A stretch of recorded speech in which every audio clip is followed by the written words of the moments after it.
Woo! Okay, I'm Christie Lynn Rust, and I've lived here for 35 years in Crescent City, and I am thrilled to be in front of all of you. And I have just a lot to share with you. And I thought I was going to start. I know we've got an hour or so, whatever the so happens to be. We got through until 6. Okay, good. And if you need to leave, you have another obligation. I won't feel bad if you need to. Just don't use this door because it'll alarm us. But if you have to leave, that's okay with me. So I want to say, first of all, how honored I am to be in front of you. This is actually, I should turn mine off too. It takes one person to.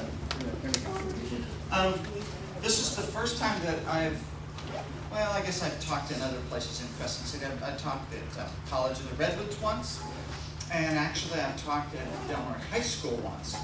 But most of the time I've been out at universities and colleges and things like that, sharing things. So I want to thank Jacob and his team for setting this whole thing up. This is wonderful.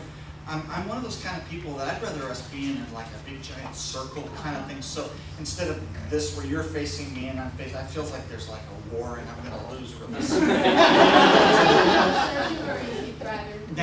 Nah, Paul, he's got everything set up. We got rid of these front chairs though, just so I can move in and out of it. But I put a whole bunch of stuff on the board, and I'll get to it as we go. If you have any questions of me, I'm sorry about my crummy writing, but you're more than welcome to write to me. Or if you have something private, you want to chat with me or something, or somebody that you know, or whatever. Here's my cell number. So, anyway, I just wanted to thank you guys for coming tonight.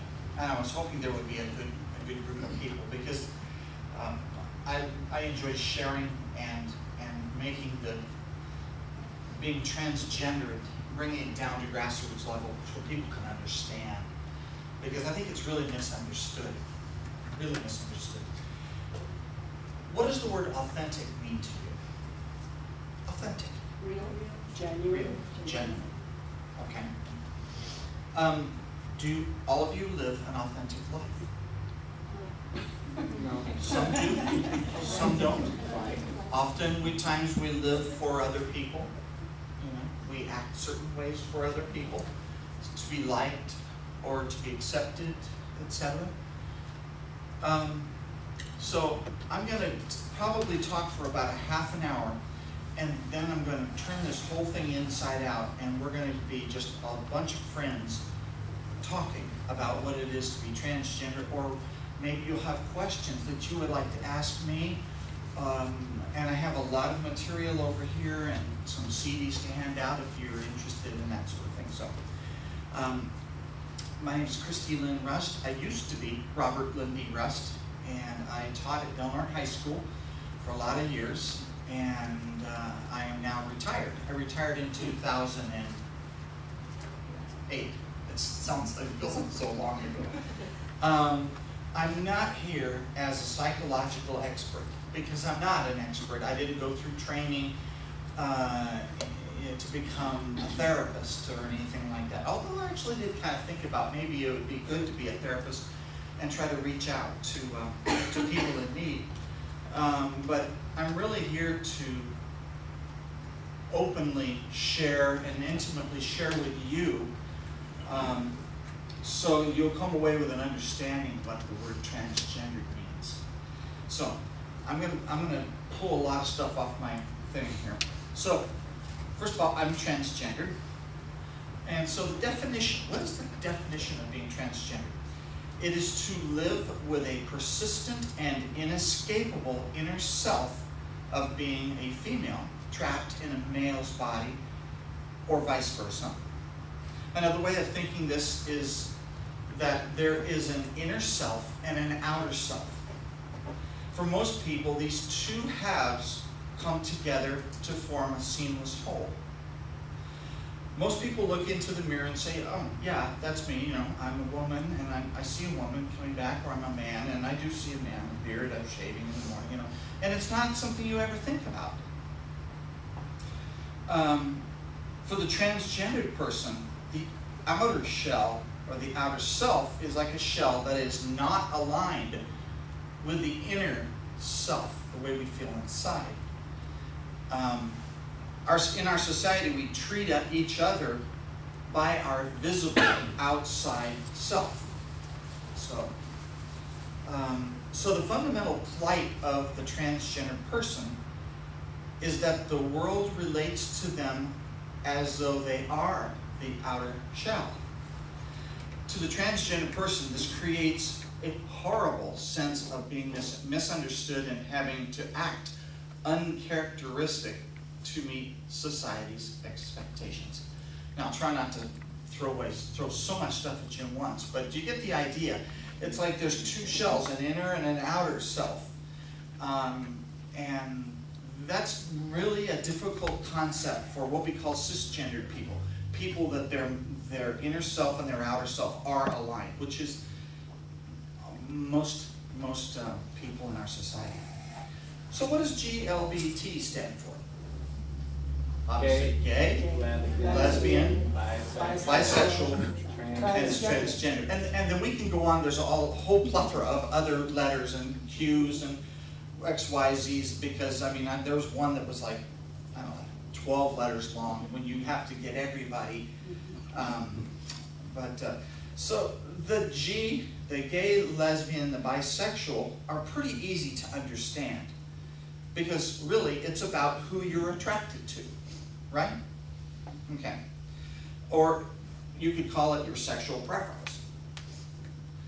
What does the T stand for? In my definition, just what I just shared to you, is it sexual? No. As you look at yourself in the mirror and think, no, it's not sexual. It's one's what we call gender identity. It's how you see yourself with, or not being aligned, the shells being opposite. And it has little or none to do with sexual preference. I'm talking about the T now. So it's really awkward to have G, L, B, and T, because the T really doesn't have anything to do with the other ones, per se, other than, well, I'll go on. I can go down this path real deep. I keep pulling back. Gender identity in opposed to sexual preference. So I've just kind of defined those terms to you. But don't raise your hand. But do any of you question your gender identity? Don't say, don't nod or anything like that. Some people do, some people don't. I'd say I think they said there's 1 out of every 300 people, maybe, at the most, that are trans. I think it's smaller than that myself. About myself, let me tell you, we're going to get off that. I'm going to tell you about myself. I'm 60 years young. I feel, other than having too many donuts inside me and being a little on the chunky side, I am more happy than I've ever been in my entire life. I was married for 20 years to a very nice lady, and I have been single now for almost 15 years. I have 2 daughters. Nanette is 32, and she has 4 children, and she lives down in McKinleyville, and she's very supportive, and I'm Mima to the grandchildren, which is really wonderful. And then my daughter Amy is actually sitting right here, and she is a hairstylist, and she's just about to make a trip to see Thailand and stuff with her boyfriend, and so she's kind of having fun with the world right now. And just to take a little sidestep, if you have any questions later, and I asked Amy if you have any questions for her, she said she would be more than welcome or more willing to share with you. And she's going, where's the door? Where's the door? And she doesn't care if the alarm goes off. I am an airplane pilot, as well as holding 3 different college degrees. I have an associate's degree and blah, blah, blah. And actually, Amy's flown the airplane that we used to own, and she did a really good job. At 7. At age 7. Now, took the plane. Did you ever take the plane off the ground? No. I took the plane off and then I just handed you the yoke. Gee, flies kid. I am a ham radio operator, and I do all the testing for Del Norte County for ham radio tests for the Federal Communications Commission. And I've talked all over the world with my radios, including to the space shuttle. So, and I've got a whole lot of other hobbies too. I'm one of those kind of people that I was probably ADD when I was born, but they didn't have them. They just, oh, he's just hyper. He's just hyper. Probably too many cookies. About my professional self, I graduated from Napa High School. I stayed in Napa and got my associate's degree at Napa Community College. I think it's called Napa College or Napa Valley College now. I went on to the University of Southern California. I got my bachelor's degree in music and stayed and finished my master's degree in music education. So, music is my passion. I played trumpet for Disney World. I played in Disneyland. I was a band leader in Disneyland. I played on the Academy Awards television, you know what that is. I played on a number of television shows. I've done studio recording work in Hollywood. And I even ran away with the circus so I could play trumpet in the in the circus band while I did the acts and stuff. That was one of the most fun things, actually. I taught at Del Norte High School for 30 years. It was my first teaching job out of school. I taught choir, women's chamber choir, madrigal choir, concert band, marching band, jazz band, and steel band. So kind of a little bit of everything. I featured my students all over the West Coast, then to Boston, Washington, D.C., to England, and to Europe several times. And I retired in 2008. Now, they threw a monstrous party for me. There was like 700 people there. I got Teacher of the Year twice with the school within the school district. The music hall is actually named in my honor. And the city named a day in my honor when I retired. And I have a bunch of letters from commendations from state and federal, blah, blah. So I have awards from the Elks Lodge, the Masonic Lodge, and a number of other things. I direct an adult jazz band called Tsunami Swing here in Crescent City. You might have heard Tsunami Swing a couple of times. I play trumpet in the Curry Del Norte Symphony Orchestra. We just had our concerts last weekend. I play in a brass quintet, play trumpet. I currently direct, I created what is called the Pacific Music Guild, and from that I have a 65 voice chorale, and that's just townsfolk people. And we did a couple of years of doing concerts, and then I took them to Europe. So we just finished our concerts last week, our Christmas concerts, and I'm taking them to Europe again in June. You think I didn't retire? I tell you, I retired for other reasons other than I needed to get out of teaching. That's why you're here. Let's see. I sometimes teach privately. I don't have any students right now. I sing in the Methodist Church choir, and I direct their handbell choir. So this is a two-way conversation, and I know it's right now it's kind of one way, but I eventually want this to be two-way. A little bit about my secret childhood. Now we're going to turn it back to trans stuff. At age 7, I told my mom about me. That would have made it 1961. And she absolutely screamed at me. She never screamed at me before. She was always the loving mom that always took care of my bruises and my stubbed toes in the summertime, you know, when you're skating and all that. She just screamed at me. And I just stood there going, whoa, what's wrong? And from that moment on, I knew I was broken. I knew that I was baggage that no one would ever want.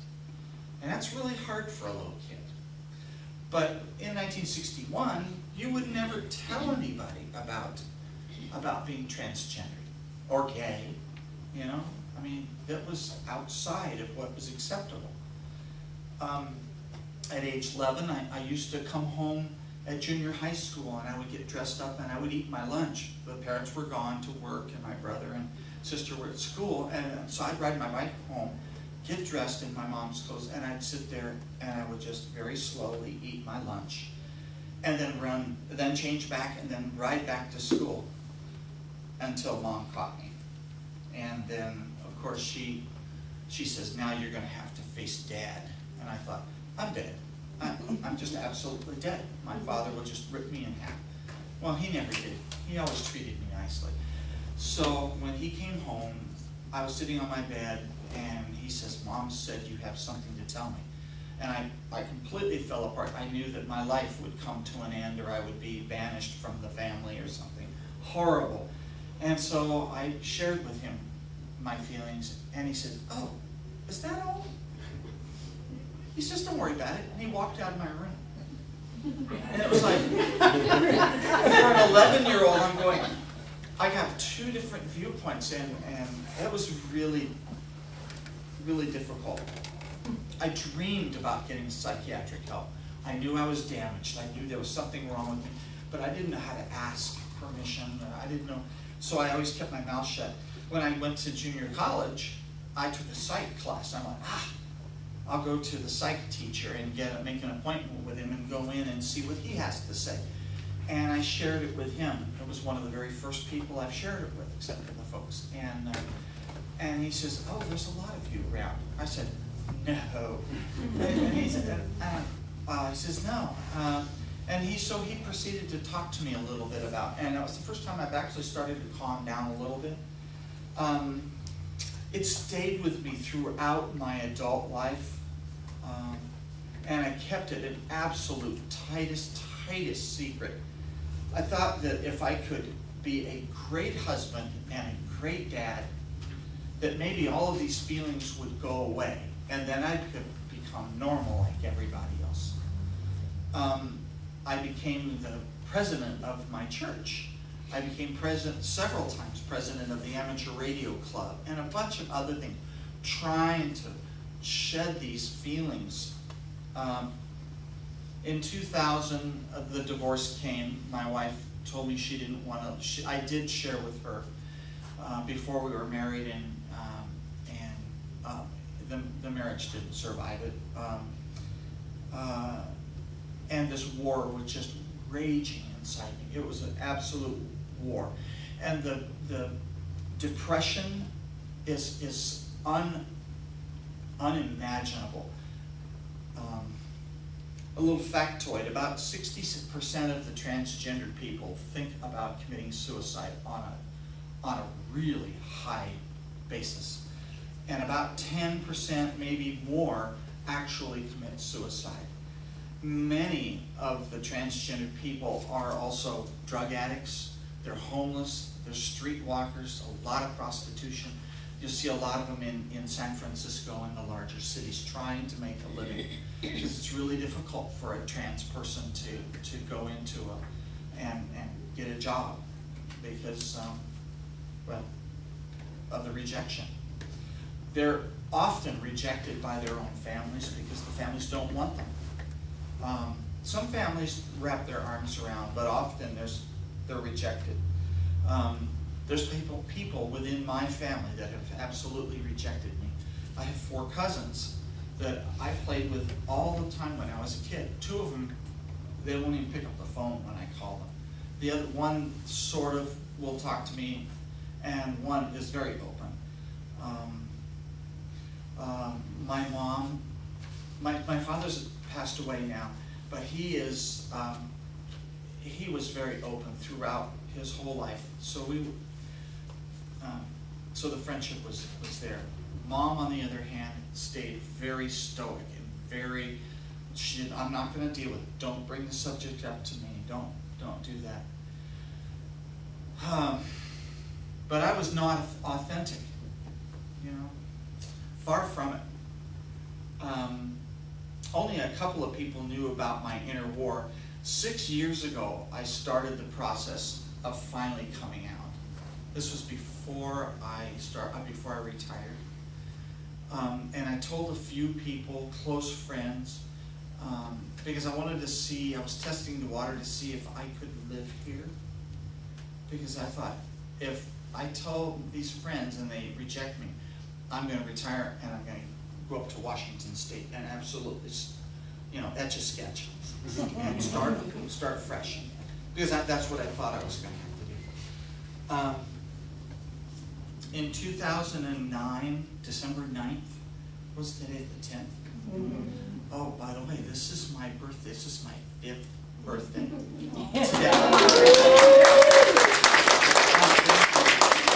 the 9th of December in 2009, I came out to my adult choir. And in fact, I was using this pink clipboard at the time and just sobbed my eyes out as I was sharing them. Joyce was there. I was some of the rest of you, I don't think anybody else was there. But Joyce was there. It's okay. It's good. I finally came out to the community through the community choir. And after countless hours of praying, at that time, 3 years of hormone therapy, 5 years of psychotherapy, with a number of therapists, which mostly did nothing for me because most therapists don't understand trans things. 4 years of electrolysis to get rid of my beard. I'll show you a picture later of the old me. And even gender surgery. I spent over $70,000 to turn something that was not authentic into something that was authentic. So, coming out, after I came out to my choir, it did not take long for I got a wonderful phone call from the triplicate. I got kept that paper. So have I. And I was scared to death. I saw them deliver the paper onto my front driveway and I thought, you're dead. You are dead because now everybody in Delmar County is going to know. What does the headline read, Christie? It says, ex-teacher's gender change. And then ending an inner war. So, I'll just pass this around. Who wrote the article? Kelly Atherton? Yeah. Wonderful, wonderful, wonderful people. She and, what's the photographer's name? Brian Anderson. Yes, Brian, right? Yep. The two of them spent more than 2 hours in my living room. And we talked and talked. I said, I'll do the story with you if you'll tell it not from a sensational, but from an educational standpoint. And so I think it was done pretty well. So I'm going to try to speed this up a little because I'm almost done. When I came out and that came out into the public, I received 900 emails, mostly from past students and friends. And only 3 of the 900 were nasty. I had, yeah, they were really nasty. And I wrote back to every single one, and I kept them all. I highlighted, dragged, and dropped them onto and I've got the Word file at home. And every once in a while, I go back to it and I just read them. Just wonderful people sharing their heart. Countless cards, and I got a ton of phone calls.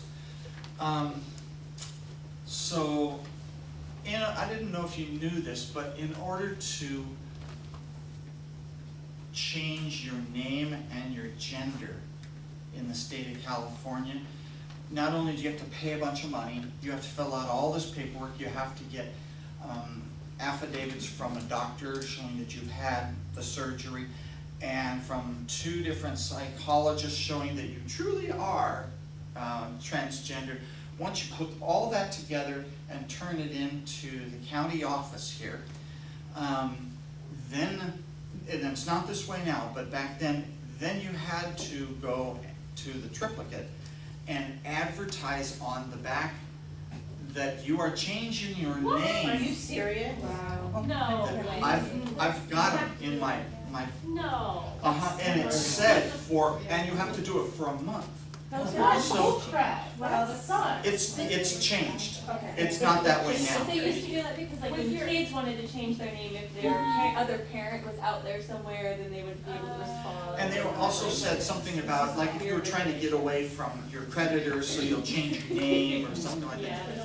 But, I mean, it said, Robert Lindy Rust is petitioning for a name and gender change. And it listed my home address. And I told the people in the office, I said, I might as well just paint a big target on my house. Didn't have any problems. Not even a single phone call. It's very, very nice. But I was frightened for a month. So I went and got my new birth certificate. Even I have my birth certificate now changed. And I changed Social Security. That was another issue. I'm not going to go into that, but I got through there because if you don't change that, you can't change your driver's license because the DMV and stuff. But let me tell you, once I had all that junk done, I have never been happier. Derek, did you drive over from Medford? Yeah. Thank you. Nice of you. Never been happier, and I am truly inside and outside authentic. So some post-transitions, here's some final thoughts.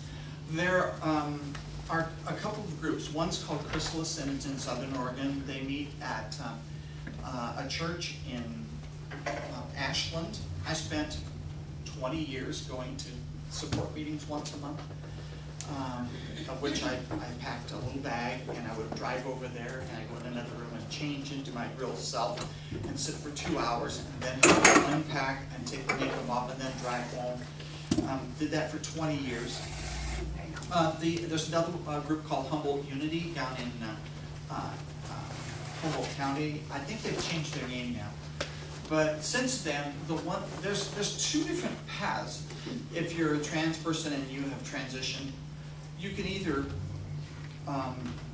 go what they call stealth, which means you change and you don't let anybody know you moved to another city and you become that person.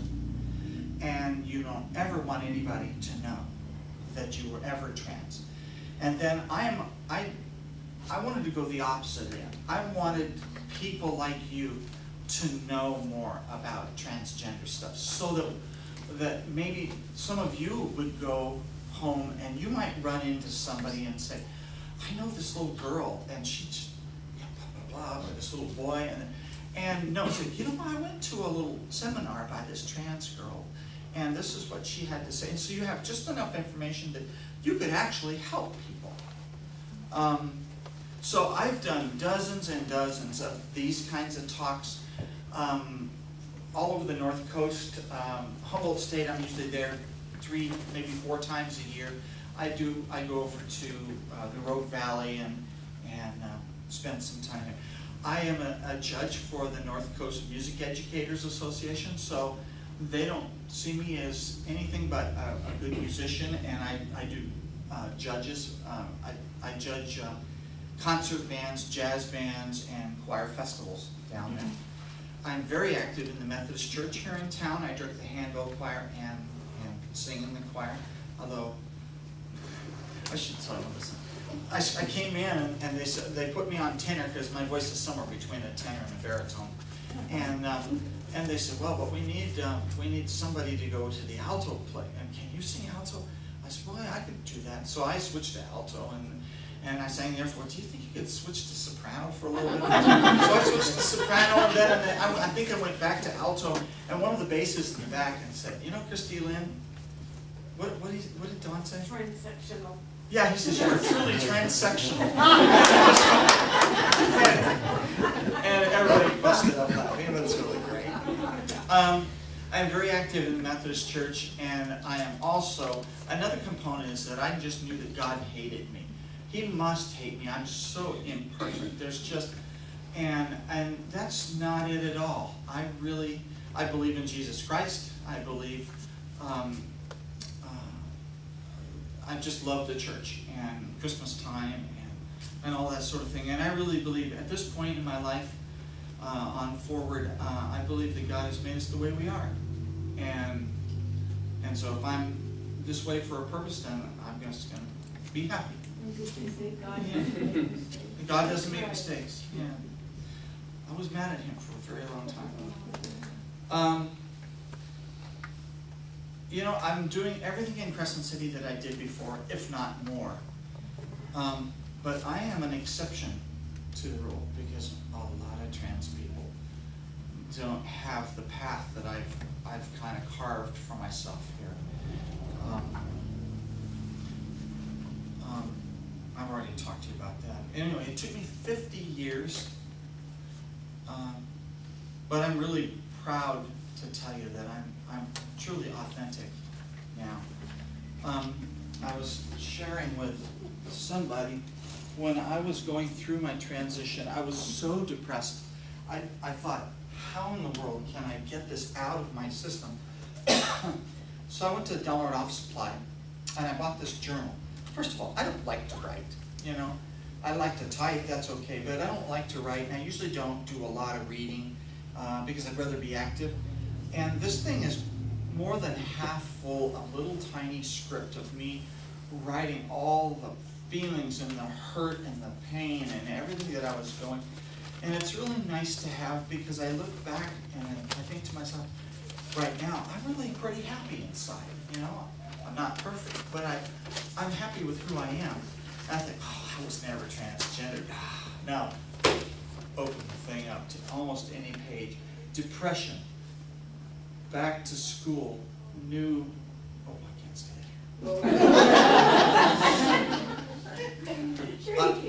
here. I just flopped it open. That's a huge desire to end my career. Fear, but fearful that with transition comes poverty. And then I can go, I mean, you can flip it open to any page, and I just, this was really good for me to do. So again, I ask you, are you authentic? So at this point, I talked for about a half an hour, and I put a lot of stuff on the board, and I want to tell you just a little bit about each one, and then I'm going to open this thing up. TSRoadmap.com is a wonderful website for trans people. Gives you a lot of great resources. It's wonderful. True Selves is this book right here. And if you, this is written by two psychologists, two ladies, Brown and Rounsley. And this is a really easy, again, I don't like to read very much, but this reads very easy. And this really kind of helps the people that are not transgender to understand what it's about. And I bought 25 copies, and I gave every member of my family one of these things in the hopes that they might read it. She's Not There, A Life in Two Genders. This is written by a trans woman that is an English professor at a university in Maine. Excellent book. Married, stayed together with her wife, although they live in they sleep in separate beds now. But the kids have accepted her, and she's very well written. YouTube, Barbara Walters, probably 5 or 6 years ago, did a 2020, which is thank ABC, program called My Secret Self, where she interviewed, I think it was 3 different trans kids. We're talking about 4 and 5-year-olds. Because I knew at a very, very early age that there was something different about me. And it's unbelievable. You can get this on YouTube. Now it's actually all put together in one piece. At first, I guess YouTube, you could only put, what, 8 minutes or something like a video on at a time. So you had to go to My Secret Self 1, My Secret Self 2, but now somebody's put it all together, and it's wonderful. It's probably 35 minutes, 40 minutes tops. Transgenerations is a 2 DVD thing done by the Sundance Channel, where they actually followed 4 trans college students as they were transitioning through life. Really interesting. I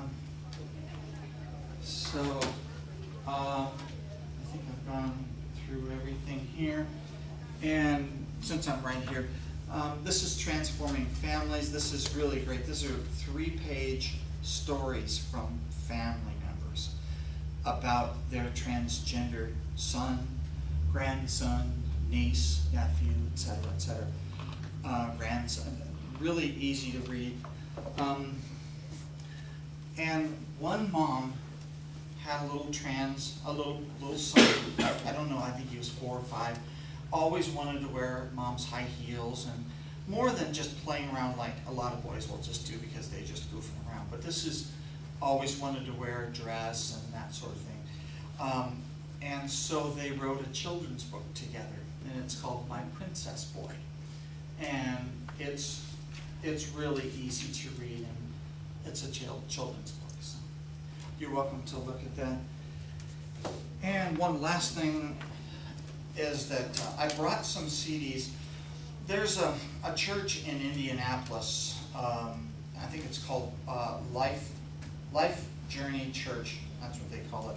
And they have a pastor there who, this is a church that is all-encompassing. You can be gay, lesbian, trans, by any letter of the alphabet, and you are loved. You are one of God's children. Come and join. Anyway, he did a thing on transgender.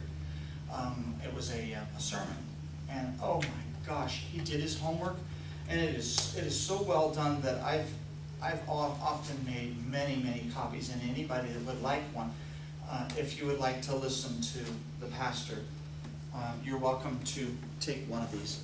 The rest of these are mine, but you can look at them here and copy down information. So, okay.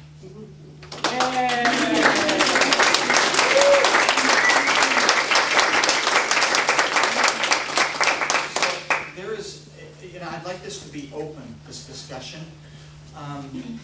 There isn't anything you can't ask me that I've never found a question from any of my universities or colleges that I've talked to that I wouldn't answer. But I always make the comment that if it's so personal that I reserve the right to not say, or I'll say no comment. But I've never done that. So. I was going to say, Christie, yeah. 2 things. I understand that your original church refused to accept you back when they found out. Right.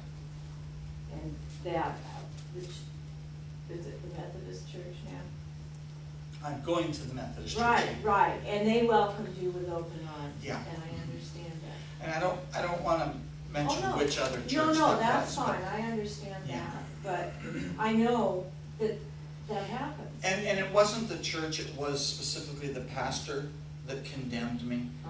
I mean, he says, you're no better than a gay person. And I said, oh, really? Well, I said, well, what does that mean? And he says, well, you're no better than a kleptomaniac. And we have to study the Bible. And I says, well, I have my version of the Bible is a little different than yours. Yeah. And so I said, no.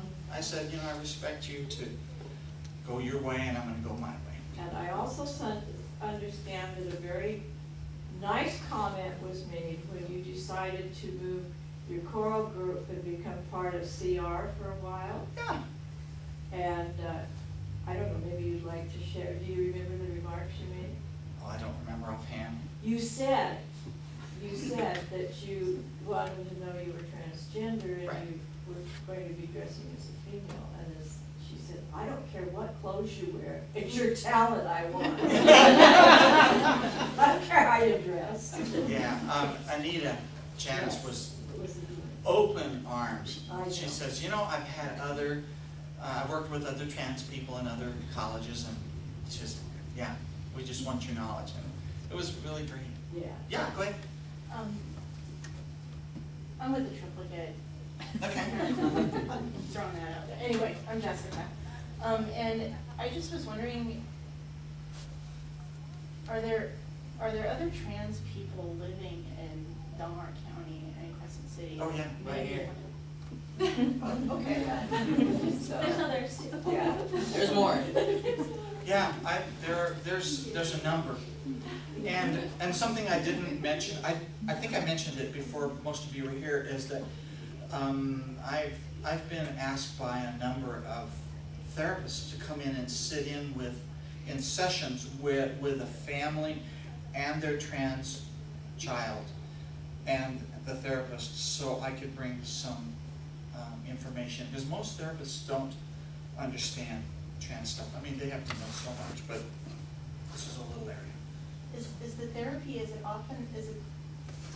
sometimes like the family is wanting to fix their child, or is it mostly just kind of helping the child, you know, determine what exactly? Well, the two families that I worked with, it was one. The father, it was a mom and a dad, and the mom was all open arms, and it was no problem. We'll just adjust. But the dad was saying, you know, what did I do wrong? I must have done something wrong. It was the dad. Yeah, in this particular case. And the other family, they were trying to see if they could find, there was a fix for it. Yeah. Yeah. Can you talk about your divorce and how that kind of went? Like, how, when did you tell your wife? And I told her about a year before we were married, but I didn't understand the depth of where it was at or what I needed to do. Hey, welcome.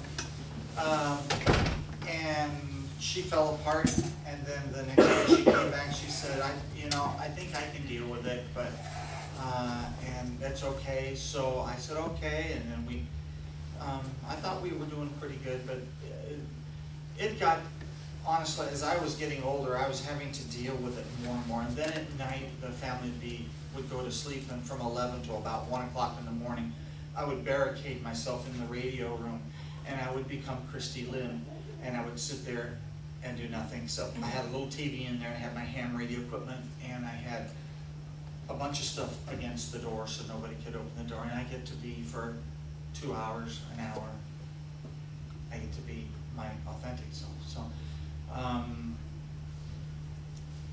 she tried, but it's very, very hard on a marriage when you're a heterosexual female and your husband needs to transition, and you're not a bisexual or whatever box you want to call it in order to deal with it. So it's easy to say now. It was really hurtful, you know, anytime a divorce comes. Yeah. I'm sorry. So your gender identity changed, but your sexuality didn't? My gender identity, I mean, it didn't my change, outside shell changed. My gender identity never changed. Right. I was always, and what was the other thing you said? your sexuality, who you were attracted to. You know, that's another thing. Most transgender people, their sexuality doesn't change, because, in fact, my best friend, when I told him I was going to change, he says, "Oh, I guess that means you're going to date men now." And I went, "How did you do that?"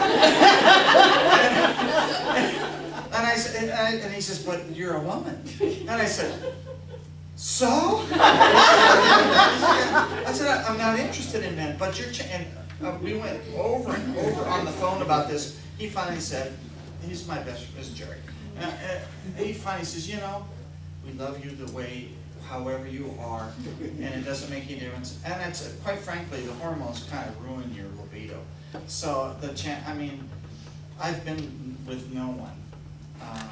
Not that I was interested in being with someone, but it's just, I haven't been with anybody because I'm working on myself. So I don't know if I said that right. Yeah? Well, first of all, thanks for your courage. Oh, thank you. Because could relate in certain ways, but I think it's easy to sort of project, you know, what you must have been thinking. Maybe this is too out of the too abstract, but what are you thinking as you're growing up and you're looking in the mirror and you're realizing something? I mean, because my mind wants to project, but is that something to talk about? Yeah. Horrible confusion. I mean, I could remember as a real young child wanting to put on mom's clothes, and I felt like I was lifted off the ground. I was just this other person, and I needed to be that way. And there wasn't any place where you could ask questions or go to somebody and say, why do I think this way? You know, very, very depressing. Very, very depressing. Especially when the society, you know. But you could say at some point, I'm a female or a woman. You know, when you're a little kid, I don't know. I couldn't figure out what it was. I mean, I remember in high school, I went to Napa High School, and I remember going out on the grounds and at lunchtime thinking, oh, I must be gay. I have to be gay to have these feelings. Okay, well, if you're gay, let's make an experiment. So I went out onto the area where people were having lunch, and their sack lunches and stuff, and there was 300,000 kids at the in the school. I thought, okay, I'm going to go and I'm going to find an attractive-looking guy and think about being with that person. So I went out there and not from a distance, I went, okay, how does it feel to be maybe with that person? And it was just like, that's really disgusting. And so then I went and I looked at some attractive girl and I went, oh, that's nice. That made it more confusing because that means I wasn't gay. What the hell is going on with me? And I was too afraid to ask for help. I had a mom that was just like, I mean, if I would open my mouth. And so I kept my mouth shut. So, yeah. So what was it that you told your dad then when he came in and said, you have something wrong with me? Because like, Grandma caught you in her clothes, right? But then he came in and asked you, so like, what was your thought process then? Like, how did you I was just fearful. I thought he was, he beat me one time when I was trying to create a fire underneath the gas tank of his car. So that was a bunch of, yeah, so I just thought that he would, you know, that he was going to recover the same thing. I was going to get beaten or something. But so what did you say? Yeah, what were your words? I just, oh my gosh, I was like, you know, I was through the crying. I mean, it was just tears and everything. I said, Mom, I was wearing Mom's clothes today. Okay, so it wasn't really like explaining how you were feeling. It was more No, like, it was this is the what act I clothing. got caught in. And he Oh, was, okay. and he was probably like, that's no big deal. Yeah. Yeah, and it wasn't a big deal. So he didn't understand though at that point that you felt that you were No. a girl. Oh. What, because I think little boys, I mean, There's a lot of experimentation with both Yeah. girls and boys Right. growing up. Exactly, and there are men who feel like they're men, but they enjoy wearing women's clothing, right? So that's a totally different, it's different than being in the wrong body. There's a lot of other, I mean, When did there's, you realize that, or did you, but you just couldn't voice? well, I was really young. I mean, I was like 7, and I had those feelings already. So there wasn't like an aha moment, like, oh, when I was 21, aha. I mean, I knew that there was, but to actually to say I'm going to change, well, you know, I had a family, I had 2 kids, and I couldn't possibly transition because then they may not eat. We may lose our house. Yeah, it was huge. That hasn't been until recently that they're embracing teachers and other people in our community. I mean, it's really opened up. So, way in the back, your arm's gonna fall off. I was wondering, I work with a lot of youth, and I was wondering, in your opinion, a lot of teenagers I worked with, well, some of them have identified themselves as being transgender, and a lot of the adults and therapists try to say that they're too young to know. They're too young to know better, and at like 14, 15, 16, that they're too young to have to make that kind of decision on their own. What is your opinion on that? I really think when a 5-year-old can come up and tell mommy, I'm a girl inside. You watch the Barbara Walters thing, and this will answer that question. It's so obvious. But it doesn't always happen at age 5. It can happen later on. I think giving young people the ability to experiment, to take it somewhere, to see, oh, you really do feel that you're a girl? What can we do to help you, to make you feel better? You know, would you like to, you know, I don't know, I'm probably dancing. Because I'm not an expert, I'm really just a person that is like you folks. Well, I just kind of wanted your personal feeling. If you hadn't had the situation of the time frame then, and you were at a teenage year now, do you think that the teenagers now should be more comfortable or confident trying to come out, or do you think this is still a very awkward time frame? And I think we're in a transition time, literally. I think it's just the last few years, our whole society is, I mean, if you look at all the things that are going on on television now, I mean, that would not have ever happened before. You know, I think it's wonderful.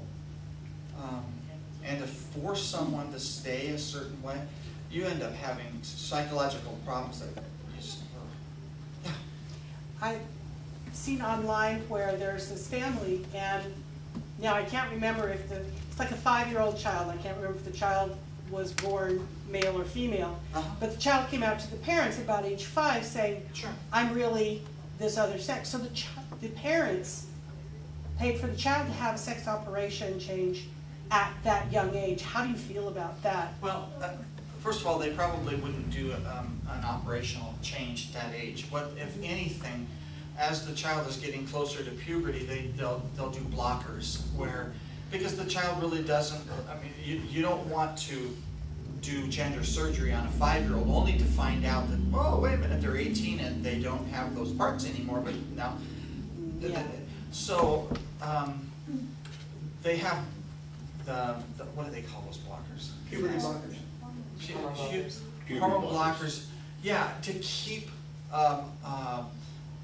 you know, a boy from developing all the body hair, or for a woman, a girl to start developing the breasts and things, until they have a certain amount of time to really get it figured out, and then take them off and go make your choice a little later. So I don't really think that surgery. Maybe they didn't have the actual surgery, but the parents were just very, very supportive. Yeah. They believed the child. You know, a very young child said, I'm not a little girl, I'm a little boy. Yeah. So they dressed him, they changed his name, they, you know, did all of that to accommodate the child's sexual identity.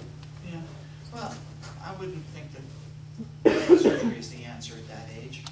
You know? You think maybe the child would be growing with maybe a better self-image? Well, I think they need to have time to explore to see if they truly are going to, so that they get into their. So you think that therapy was very, very important to the process? I think that'd be very important. Yeah, definitely.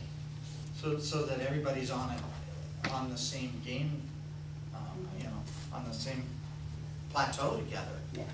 And to be supportive to the child. Yeah. I was just curious if there was like a time that it specifically just clicked in your mind. It was like, oh, I'm a girl inside.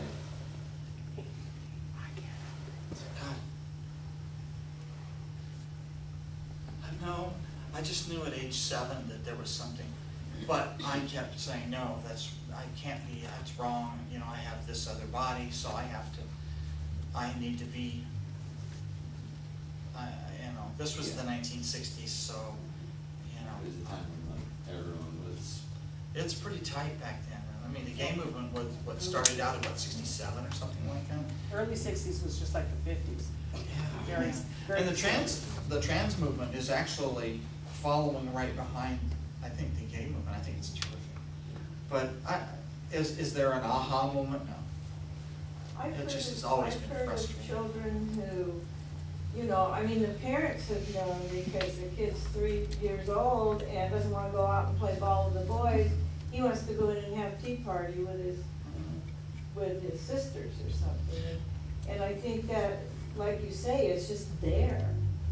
Yeah, and you know, and it's not that black and white. It's not that binary, because I liked going outside and playing softball, or I enjoyed riding my bike, and tea parties were not for me. I didn't, and there is so many permeations of how this can be. You can't just say, oh, a little boy has to be wearing a dress and it has to be liking tea parties and it has to be. It's much more complex than that. Yeah, yeah. Just like Because boys and girls are more complex. Yeah, because when I went through my therapy from this gal down in Eureka, oh God, she's so good. We talked a lot about, she called these boxes, and I said, well, you know, I have all these feelings, and I know I'm transgendered, but I really like flying airplanes. Thanks for coming. I really like doing this. I said, but these aren't girl things. And she, after about 4 months of listening to me say this, she says, okay, I'm tired of you doing this. We're going to address this. She says, I'm going to send you home with an assignment. And she says, I want you to write down all the things that you like to do that you think are boy things. I said, okay. And she says, and then underneath each one, I want you to write the name of some woman that you know does those. Exactly. And it's like, Exactly. and then I took one, and I think I have this, I don't know if I have it here or not, but these lines kept going, I'm going, okay, boxes, throw the boxes away. Okay, so yeah. You had said it took a lot of money to, you know, do your everything. What, and I think that you're really lucky that you're in that position, but other trans people who might not be, how, if you hadn't been able to do all that stuff, how would have that been on you? It's really difficult. Because if you've got a beard, I don't care how hard you shave, you're still gonna have that blue shading, but you can get orange makeup and orange all over your face, and the orange turns off the blue color, and then you have to put your other makeup over the top. Can you imagine what you would look like? Yeah, I tried, but I threw all that away. Yeah, it's really hard for, it's hard for what we call male to female trans people, because you're taking things away, which is like the beard and that sort of, yeah. I'm just curious, did you ever get the chance to tell your mom and dad that you're a woman? And what was your, how was it for you to tell them if you did? And how was it for them? What was their reaction? What was their support or not support? That's a really good question, because it happened just a few years ago. So that, and then the same question for you and your daughter. How was it telling your daughter, and how was it for her hearing it from you? And what was the reaction and the support and all that? Close to the edge. That's okay. First of all, my parents. I told my dad, late 90s, early 2000. He passed away in, I think it was 01 or 02 from Alzheimer's. But when I took him aside and I said, Dad, I've got to ask you, and he says, you know, I love you the way you are. He said, I don't care what you need to do, I will stand there with you. And I went to my mom, the complete opposite. I mean, this was only 6 years ago. And I said, Mom, I said, I know that you know why I go once a month over to Ashland, why I go once a month to Humboldt County to go to these support groups. And she's one of those, you know, you don't talk about it. You just don't talk about it. If you don't talk about it, it's not there. If you don't talk about it, it's not there. And I one day I said, Mom, let's go get a coffee, and I need to talk with you. Put her in the car, we got coffee, and we didn't even get to the beach where I wanted to sit. And she was already bawling her eyes out. I can't believe it, you can't do this, and blah, blah. And I said, and so we sat and talked for 2 hours, and it was really, really difficult. And it wasn't for it was about probably a month before I actually transitioned. And I came up to her and I said, Mom, I want you to know, I love you with all my heart, with all my soul, but I cannot live for you. I have to be who I am. And on December the 9th, I am coming out in this town. And she said to me, she says, well then, my husband and I have, because she had remarried, you can't come over here. And I was just like, well, I'd already worked through a lot of this, and once you go through enough pain, you know, I said, Mom, I respect you. I respect that, you know, you're uncomfortable with this. So, I want you to realize what you're saying, because I used to visit her at least 2-3 times a week. She lives off Parkway Drive here in town. And I said, I won't be coming for coffee ever again. During Christmas time, you won't see me. At Easter time for ham, whatever, I won't be here. I said, you're always welcome to my house, but you will see Christie Lynn Rust at my house. And she didn't cry, and that evening she called and said, well, Glenn, that was her husband, Glenn and I would like to have you come over for breakfast. And I said, okay. I mean, this was only like 5 years ago, 6 years ago. And I said, okay, what does this mean? She says, we want you to come as your other self. And I said, okay. As Christie Lynn, and not as, you know. And we had a delightful breakfast, and it was a non-issue. She was expecting a drag queen to show up. Big hair, and, you know. And I just looked like any other woman off the street. She says, oh my gosh. So from that point on, it's been a work. But she, I think, has got her head pretty well around it. Now your question to Amy. Well, I think it was a two-part question. It's for both of you guys. When did you tell her? And before I retired. What was your feelings when you told her, and what was frightened your out of my ever-loving mind. I wrote an email because I didn't have the guts to face them. But both daughters lived far away, and I said I have to write it. So I wrote this email, and I worked on it for like 2 weeks, and I changed the wording and changed the wording. Put both of their names in the tube and ran my mouse over to the send and sat there going, I could, if I just one little wrist thing, I could lose both of my daughters. And I thought, they have to know. I raised them to be great kids, great people. Once I hit click and that little thing, send thing went, I went, where's the plug to the computer? I didn't, but it's just like, and then it said, you know, it's been sent or something like that. I thought, okay. And then then I waited for the phone call and waited for the phone call. So anyway, I'll let you take over from that. Well, I got a phone call from you, and it was like, have you checked your email lately? And I was like, no, I don't check it that often. And she was like, or you were he. Well, you might, you know, I just sent you a little something, no big deal. And I'm like, okay, whatever, I'll just check it, like, whatever. So I waited a couple more days, so then I checked it out. I'm freaking out. It wasn't like when you have a smartphone and you're like, oh, just check my emails, I'm bored. You know, you have to like get on and like slide in. Yeah, so a couple days later I checked in and I was like, oh, email. And I looked at it and I was like, oh my God.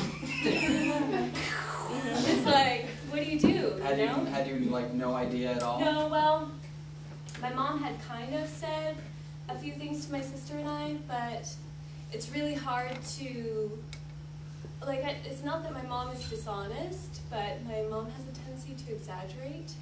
you know? And so when you talk to your parents, if you're from a family that's divorced, they both have their sides, so you're like, okay, mom, whatever, yeah, like dad dressed in girl clothes, okay.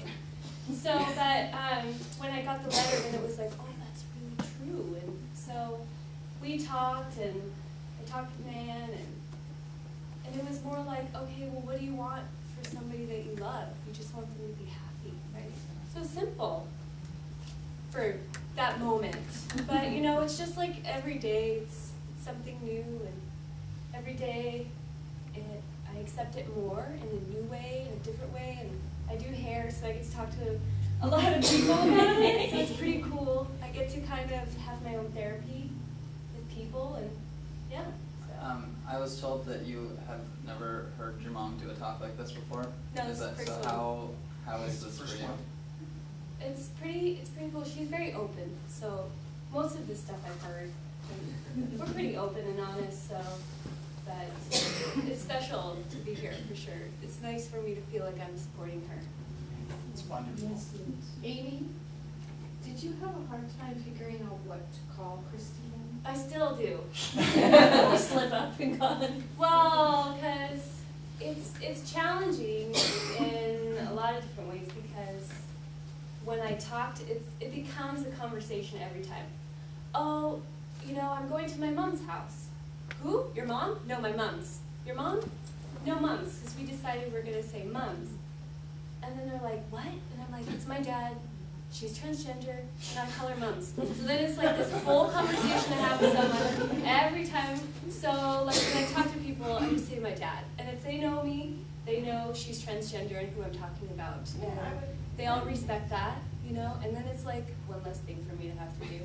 You know, one less, like 5 minutes less of my life. So, but you know, I say mom's, and it's working. We try new things. Christie Lynn, I don't know. Well, she's still your dad. Well, yeah. You know, regardless. It's just, when you say dad, it's very masculine. So I want to be respectful because I'm sure it's not super comfortable for her. I don't know, you can explain that, but. No, I'm far enough down the path that it doesn't really bother me when But someone... if I'm in Walmart and I'm like, hey dad, it's just like, people don't. And I've done that a couple times and I'm like, it's not fun. My grandkids, a couple of my grandkids, for some reason, gave me the nickname as Papa. Oh my gosh. Yeah, and so I would go to the store with them, and one of them would yell, "Hey, Papa!" and everybody's looking for their grandpa.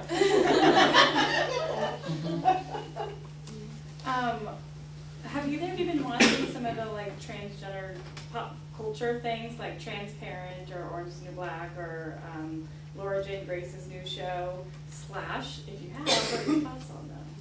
Have you watched it? I watched Orange is the New Black. It's fantastic. I love that show. Yeah. But like, there's only like one transgender character on that though, right? The hairstylist. But I think it's pretty awesome. Are transgender people that go to prison, they are in their... I think it depends on the prison and how far in the transition they are. Yeah. A lot of prisons have a separate gay and trans wing that they'll isolate them to. Really? So you can, a lot of them go into isolation like their own cells and don't have any social contact, and then you get wings where it's like a community and it's like very LGBT friendly. And a lot of prisoners who get arrested try to pretend to be gay to go to that one because it's nicer than real prison. I'm sure it's very neat. By the way, while I'm talking, so I was wondering, because you mentioned the support groups that you were going down to Humble and to Ashland for, what services did you feel like were available to you here, and what did you have to go away for? How far did you have to go? The services here, there were no psychotherapists that had any knowledge that I could find. In fact, what is very common is trans people end up educating the therapist, and then the therapist then turns back and helps the trans person. That's what happens often. My beard was done locally. I would get done with band at 2:15 on each school day, and twice a week I would drive to this woman's salon, and I usually went for 2 hours at a time. And if you've ever had electrolysis, they put a needle into the follicle shaft, and then they hit it with 2 different kinds of electricity, and they basically cook it, and they take the needle out. They call it a probe, and then they take the hair follicle out, and then that's done. There's about 60,000. I have been, yeah. You're looking at what, 4 years of laying on the table. At first it really hurt, but after a while, at the end of the teaching day, I would lay on the table, and the lady would laugh at me because I would go to sleep. And I'd be out for an hour, and then I'd wake back up. She says, "Oh, welcome back." Oh, and she says, "I got this whole little section done." And but when you do it around the nose here, and then around the lips here, that's where it really is pretty tough. So that. My local doctor helped me with hormones, but after he had consulted with someone out of the town, out of the area, who's had experience with hormone replacement therapy. I had gender surgery up in Portland with a well-known doctor, gender surgery physician, did a great job. So there wasn't a whole lot here. I was very, very stealth going through my change here, very, very. And it's interesting, when I had the party with all the students, and there's pictures of me, and if you look at my face, it's like, your face is like a baby's. I mean, it was just like, you can tell. Really? You can tell? You looked like so soft, like all of a sudden, out of nowhere. Catherine was she was in my women's choir, and so, yeah. I related with them really well. They were great people. Well, all of my kids were great. But women's was your favorite. Yeah. Yeah. So I work for mental health here. Okay. And I'd like to know what we can do. Training for for any kind of the therapy people. Yeah. There is a really good lady down in Humboldt County that does talks. Yeah, Jessica. She's dynamite. Dynamite. That would be wonderful. And also I'm interested in getting into bully prevention. I think you have a unique position of being a teacher, bully prevention in schools. You've been a teacher, you've seen it firsthand, I'm sure. Yeah. And what can you do there to help that it should not be programmed in schools? Well, as far as bully prevention, that's something. With my band room, choir room at the high school, I was there at 6:30 in the morning, and I was usually, if I didn't go to electrolysis, I was usually there till 3:30 in the afternoon. And my room was always open, so anybody could come in. They could come into my office and sit if they were being bullied or bothered by someone. It was a safe zone. I had a television in there which was hooked to an Xbox.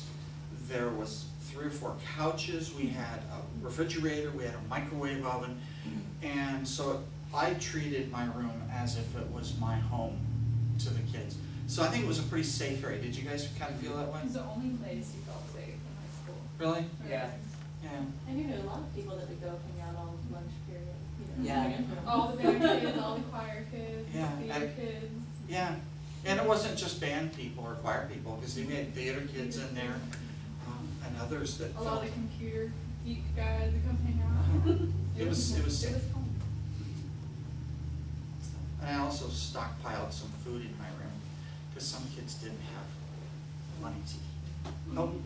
It was me. And then I would give out food to some of those kids. So anyway, making places accessible like that. I know the band room, the gentleman who took my place in 2008, I think it's still the same way. He says it's open. Yeah. Nobody can take your place. Oh, thank you. Thank you. Do you, living in Delmarva County, are you afraid? No. Not at all? No. maybe it's because I'm a larger woman. And if I was frail or something, maybe, but I haven't changed who I am as a person. What I am, I'm careful when I go into parking lots, and then I think about where I park my car. I always think of my surroundings, because you never know, you know, and if you're, you know, a woman walking to your car you know, I've thought about it, you know. In fact, I've had people walk up behind me and I've turned around and, you know, and put myself back in more into the light, things like that. So no, I haven't had any problems. Don't I remember that reading in a newspaper in Oregon, there's a mayor who's, have you looked I up think into so, that? yeah, near Salem And somewhere. I read up and it just sounds really interesting. Silverton. Do you remember who it is? Stu Rasmussen. And just the whole community is like cool. Yeah. Were you like He got- super yeah. surprised about it? Because you said you thought you would probably just have to leave town, right? Yeah, Were yeah, you yeah. like so surprised like how I didn't- well like the majority of the town just. Well, and he was, if I'm not mistaken, I think he got into a little trouble because he liked to wear the mini skirts and stuff like that. And being an older person, so I think he kind of, and that wasn't me, you know. I'm, you know, kind of handsome, boring looking. I have to say though, as a family member, I was scared when I heard she was coming out. And I am super Scared? surprised. Scared for her? Yeah, scared For for her. yourself. For you. I was like, oh no, not for me. Not for you. I don't live here, so I didn't have to deal with it. If I lived here at the time, I think it would have been hard for me, just because I didn't know how I was feeling about it at that point. But I was scared for her safety, and I was like, oh man. But the town has been so wonderful. This town has been so open-minded, and people are just so lovely. She is, because it's your mom is your mom. Yeah. And I don't know if it was because it was you or, but I remember when the article came out and I hadn't heard anything prior to that, and it was like, first of all, you know, the initial reaction was, what? Mm-hmm. But then it was like, oh, and I have not heard anything negative. It's just this acceptance in this small community surprised me, and I think some of that comes from I don't hide who I am, and sometimes somebody will joke or it'll come out awkward. Somebody will accidentally call me my other name, and instead of getting upset, I just joke along with it, and I said, yeah, everybody makes mistakes. I mean, and so many people know you and knew you, you know, knew Lindy, right. And yeah, so that's understandable, but it says a lot about us that everyone's just, you know. Yeah, you were a second dad, and then you were a second mom. I think the people who would object, like the people who would object just solely on the grounds that it's, you know, they don't know you or whatever, but I think they're fewer than we think in this town, which is odd because they're very vocal. I think I saw something that Letters to the Editor or something, that there were like 3 redneck guys that came out and said, you know. You know, and but basically there wasn't. And what a loss would Delaware County have had to have lost you. We have, I mean, it wouldn't be the same without you. And I knew you before. We went on the trips to Canada, slept on the gym floor. Yeah. I must say, you always acted very well. I mean, there was never a hint that you were unhappy. But I have never seen you smile so much as you have since you did. You are one happy camper. Yeah.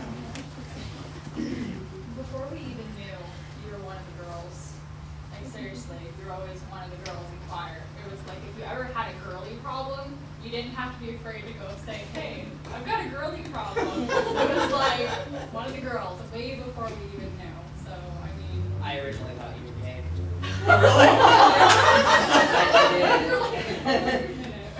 But it's just, yeah. Dressed you up. Yes. Oh yeah, I all of remember that. the female costumes made sense. Yes. When I found out. There- It's like, All okay. Yeah, I think it it was really the was. only day you could actually be like, I'm gonna be a witch. Oh, my dad is so evolved. And he can dress in a female costume. I tell you one of the fun stories is that Tsunami Swing was going to do a dance at the Veterans Hall on H Street. This is probably 15 years ago. And we had to set up all the band equipment. And so I decided to come as a woman. Duh. You know? And I had the nice skirt on, the nylons and the pumps, but I was very, very well put together. It did not look like a costume. And so I was carrying things in and out from the trailer or the trucks with everybody else, the music stands, and I had been there for probably an hour going in and out and moving things up. And some of you might know Frank Allard. Yeah. Frank is a longtime retired music guy here in town. And he was up on the stage, and I was walking in carrying something, and he goes, I hear this, oh my God! And he said, Lindy, is that you? And I said, hi, Frank.